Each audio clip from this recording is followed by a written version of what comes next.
yung laki ng brake pad, magkaiba. Yung sa ibang saan kayo mabibili yung mga brake pad pag ganito? Ha? Sa kanila tayo yung brake pad.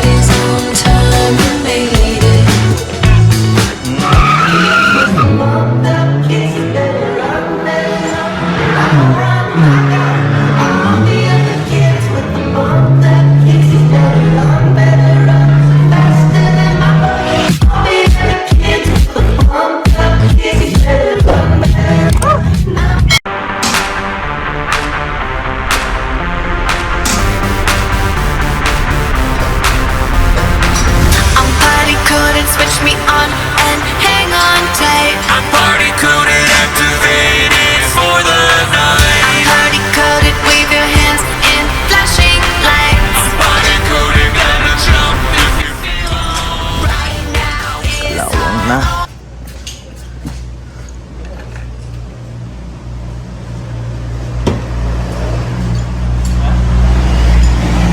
Marami bang ayusin pag nagpa-BBK?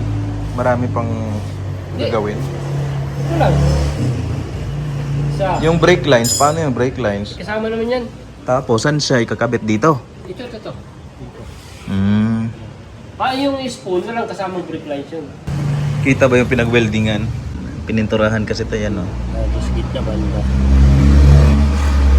Kita ito yun, no? Pinutulan. Pinawasan. Oo.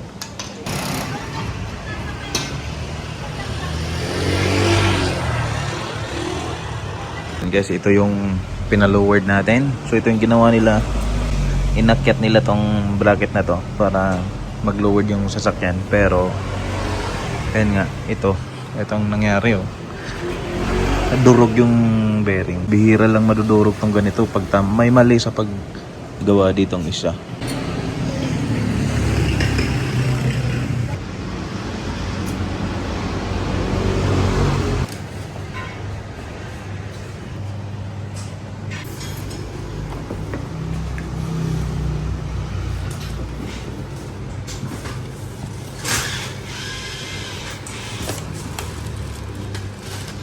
Maliit nga yung spring niya.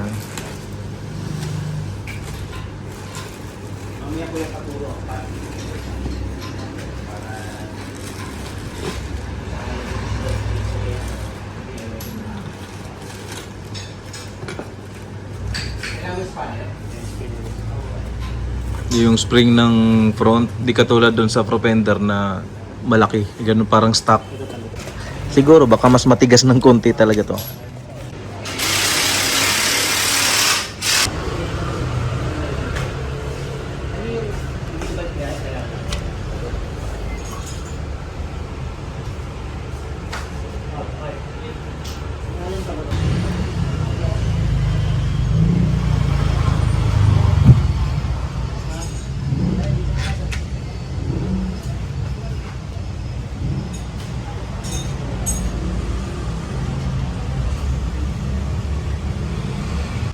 Ito yung sa preload, boss.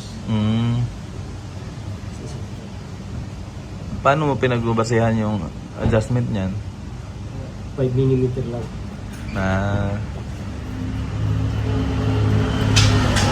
Ang kapal nito, 5mm.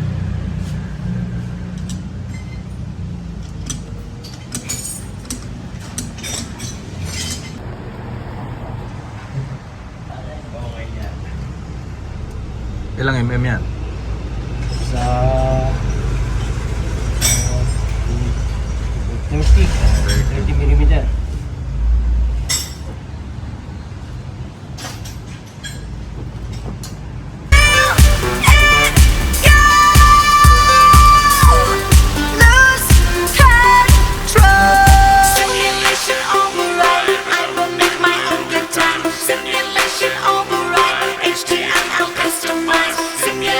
Override, intercepted, televised, simulation override, circumstances modified. Move your body and shut your mouth. Not so hard if you work it out. Feel it go. Lose. Dito na yung BBK natin.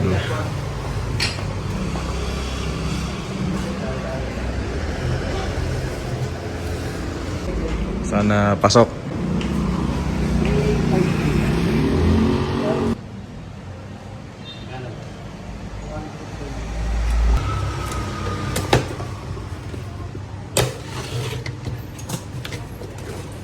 Kulay pula. Maliit nga. Maganda sana kung may blue, no? Pero malaki pa rin yung ano niya.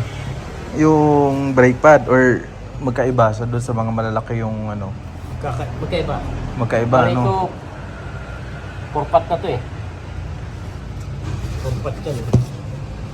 Isang ko nga. I mean yung laki ng brake pad magkaiba Magkaiba. doon sa ibang brand. Magkaiba. Hindi siya May sample kayo dyan, display ng ibang brand. ng mga ganito. Pating Kakaibang design. Oo. Kumbaga, Ipagkumpara ko lang yung laki nung mga ganyan. yung mas malaki nga yung ano. Ito lang, mga pang 8 pass po ito. Malalaking didigi na. Wala yan, basta ano, maganda pumareno. Goods na yan.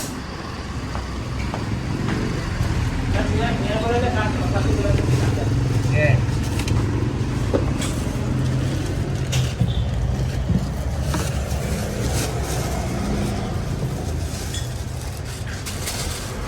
Saan kayo mabibili yung mga brake pad pag ganito? Ha? Sa kanila kay ano din. Kasi orderin mismo sa nasi ito eh. Saan made ba to?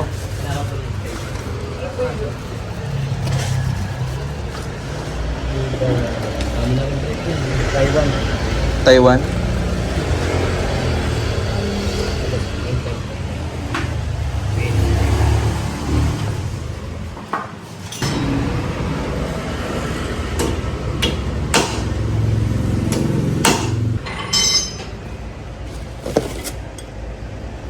Ganda ito.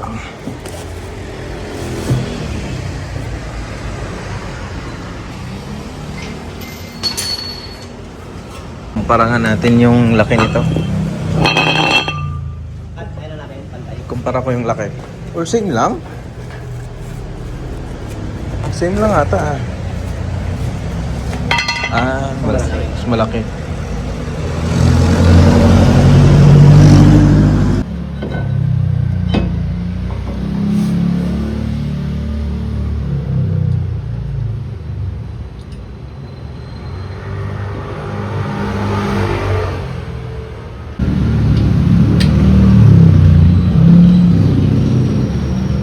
Try kong hindi sasabit. Sana hindi.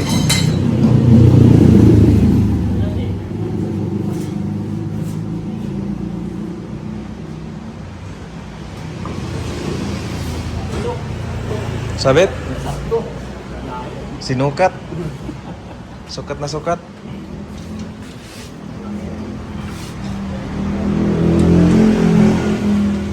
Sakto nga lang eh, no? Bye. Yes.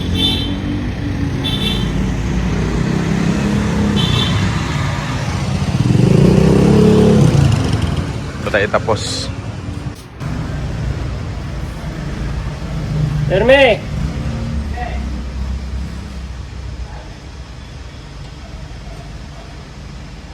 Bumba!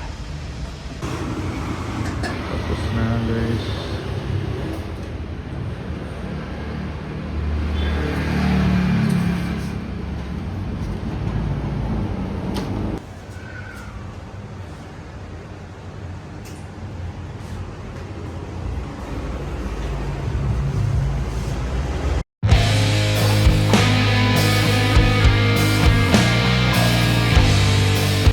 Okay guys, pa-align muna tayo dito. So, alangin na. Dito naman tayo laging nagpapa-align.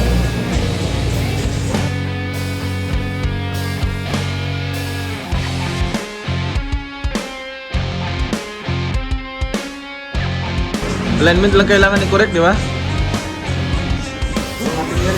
Ha?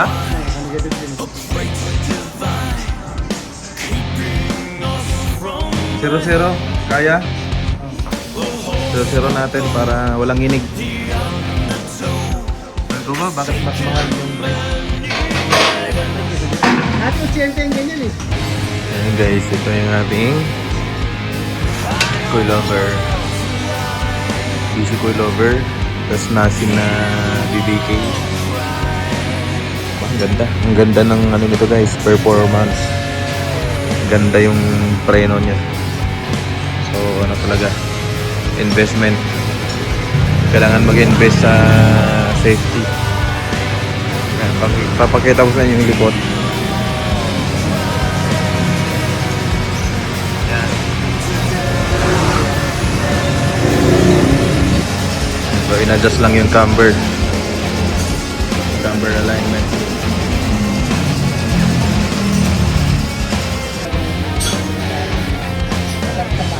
Oo, magaan. Sobrang gaan.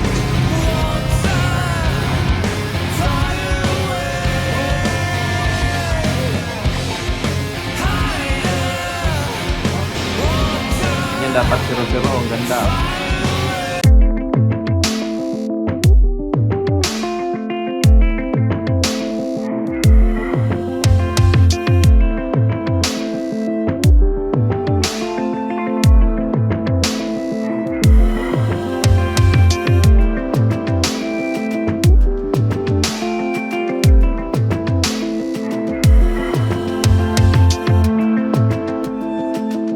Papakita ko sa inyo yung bago kong upgrade dito sa Honda City. Yan. So, ito yung bagong upgrade natin dito sa City. BBK. Nag-decide ako na mag-BBK na kasi medyo malakas na yung power nitong City na to. Kailangan natin ng magandang preno. Ang bagong upgrade natin ay BBK worth 65,000. Tapos yung BC coilover natin, 45,000. Na-score natin yung mga parts natin na yan kay JDM Select sa may Project 6. So, yan guys. Yan yung ating tindig ngayon. Pinagawa kong ano dito is 2-finger gap lang. So, hindi ko masyadong drain up kasi yung Honda City is hindi ganun kataas yung ground clearance niya. So, pag drain up pa natin ng ano yan, mas bababa. Sayad na ng sayad yung ilalim. So, ang ginawa ko dito is 2-finger gap yung distance niya. Feeling ko kailangan natin magpalit ng gulong kasi medyo maliit yung gulong tingnan. Yan. So, yan yung kanyang tindig ngayon.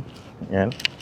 Tingnan natin sa gilid. Yan yung kanyang tindig. So, feeling ko parang magpapalit ako ng mags. Mags and tire. So, kailangan ko ng medyo wide ng konti para magandang tingnan. Kasi parang ang liit niya masyado. Sobrang ganda ng preno na yan, guys. Yung preno na yan is Nashin. Made in Taiwan siya. Sobrang satisfied ako dyan sa upgrade ko na yan. Kasi yung performance niya is okay. And then, yung issue ko sa panginginig habang pepreno ako is natanggal na rin siya. Ganun pala talaga guys, no? Pag na-correct natin yung mga upgrade natin, gaganda rin yung ating performance. So, dati kasi, marami na akong ginawang upgrade dyan sa City na yan.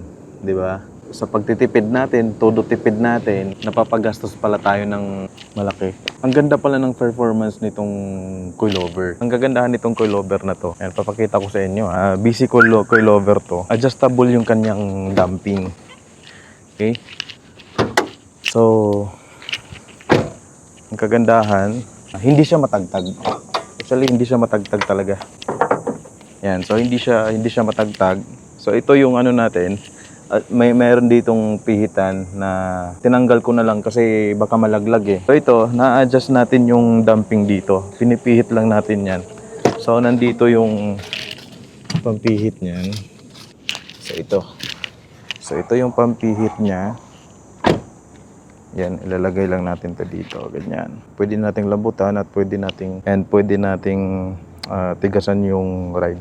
And guys, meron na lang akong isang ano dito. Kailangan ayusin sa brake kasi ito guys, so yung drum brake natin, ang pangit niyang tingnan. Yan, kinalawang na siya, oh. So ang nangyari kasi dyan, kaya natanggal yung mga pintura dyan, yung pamangkin ko, renive niya to. Tapos magkasunod kami, nasa anong dala ko nun, nag-big bike pala ako noon sa NLEX. Tapos siya, renive niya to. Nung nagbayad siya ng sa toll gate, siyempre nag-handbrake siya. And then nakalimutan niyang ibaba yung handbrake nung pagkatapos niyang magbayad sa toll gate.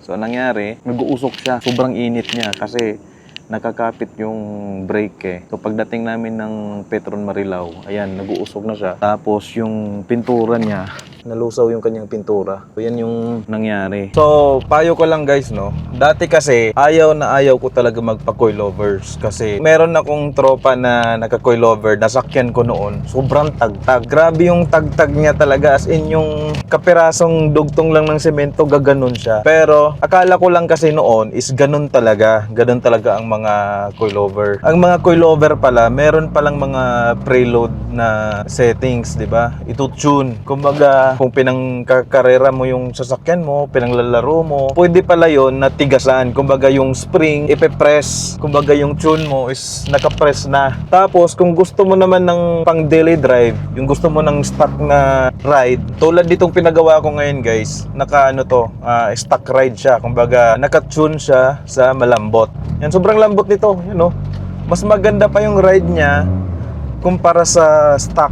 Kasi ang stock, pangit eh. Ito, ang ganda.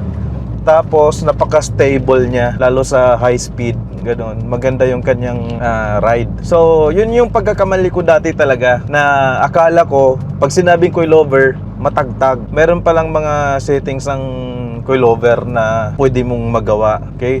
So, yun yung tumatak sa isip ko na matagtag ang coilover. Kaya hindi ako nagpa-coilover. Tapos, ito na ang maipapayo ko sa inyo, guys, no? Para di masayang yung pera nyo.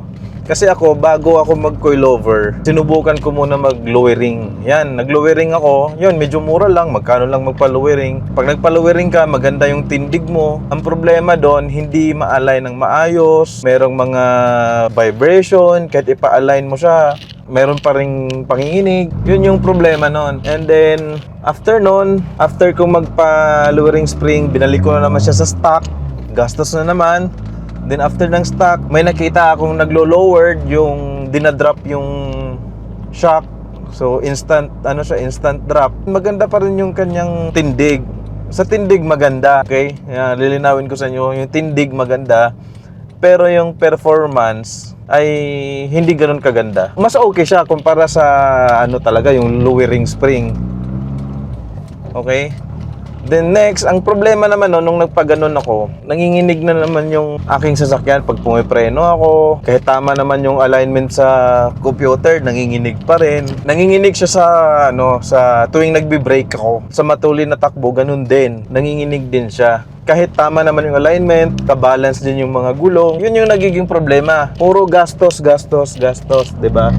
So, ito ang maipapayo ko sa inyo. Kung gusto nyo talaga ng quality, magandang performance, pang daily mo man yan or pang laro, mas maganda talaga pala naka-coilover. No, wag po kayong pagmadaling magpaano ka na lang para gusto mong gumanda lang tindig mo, wala ka pang budget, ganun. Ang maipapayo ko, mag-ipon na lang muna kayo, guys, kasi mas maganda na dumiretso na kayo sa coilovers kasi andito na yung yung maganda. So, wag niyo nang gayahin yung ginagawa ko na nag-lowering pa ako, basta marami pang pinagdaan ng gastos bago nag-coilover. Yun yung mindset ko dati. So, akala ko pag nag-coilover ka, matik, matagtag. Nung napag-aralan ko yung coilover, yun pala, meron palang mga mga settings na pwedeng gawin para sa desired na ride mo. Ang score ko dito sa BC Coilover is 45,000. Yung BBK natin is 65,000. Yun guys,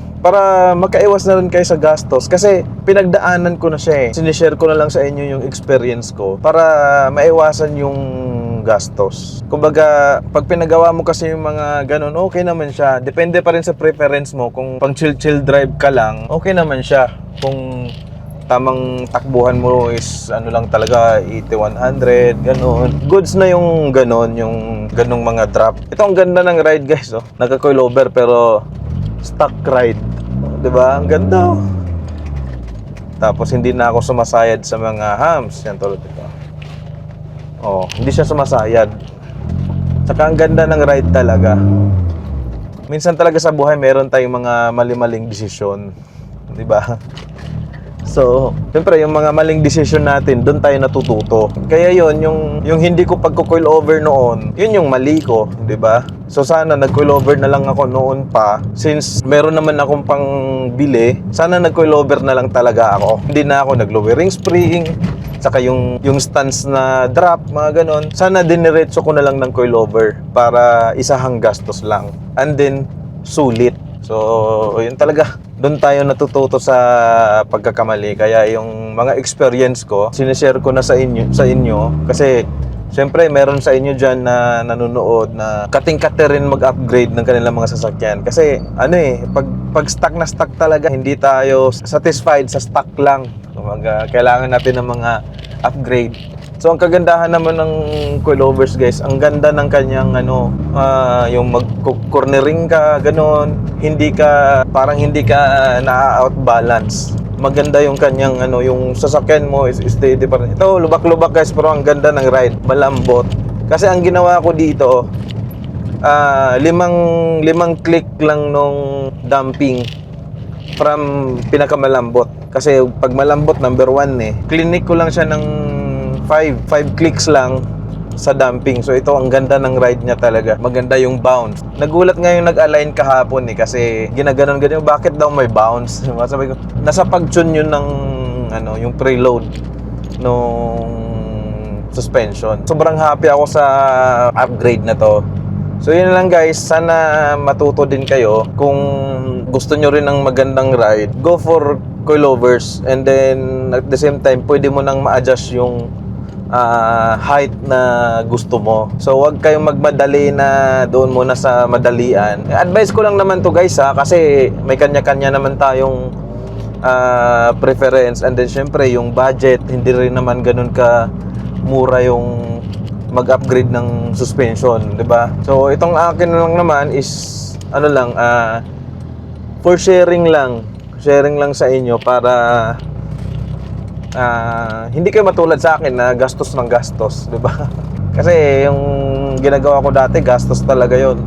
Kasi yung tropa ko dati, nung sumakay ako, grabe talaga, para akong niyugyug sa gaganon-ganon talaga, yung ulo mo gaganon. Pero ito, stock na stock. Kasi sinabi ko doon sa sa mechanic ng JDM Select na gusto ko yung stock ride lang. Tapos yung gap ng gulong natin sa fender is 2-finger gap. So, yun naman, sobrang goods. Sobrang satisfied ako sa upgrade ko na to. Mahal, pero syempre kailangan natin i-upgrade yung pangilalim natin kasi hindi na biro yung power ng city na to. Hindi naman to stock na nasa 75 wheel horsepower lang, 'di ba? So iba na ang power nito. Baga parang na rin to parang numbers na rin ng Type R to. Kaya kailangan ko talagang i-upgrade yung brakes and then yung suspension. Kasi ang problema pag naka-stock suspension ka, makaldag. Kumbaga parang nagba-bounce masyado yung gulong. Problema pag naka-stock. So iba pa rin talaga pag naka-coilovers. Okay? So guys, yun lang ang ma-share ko sa inyo ngayon. Thank you so much for watching. Don't forget to like, comment, share, and subscribe.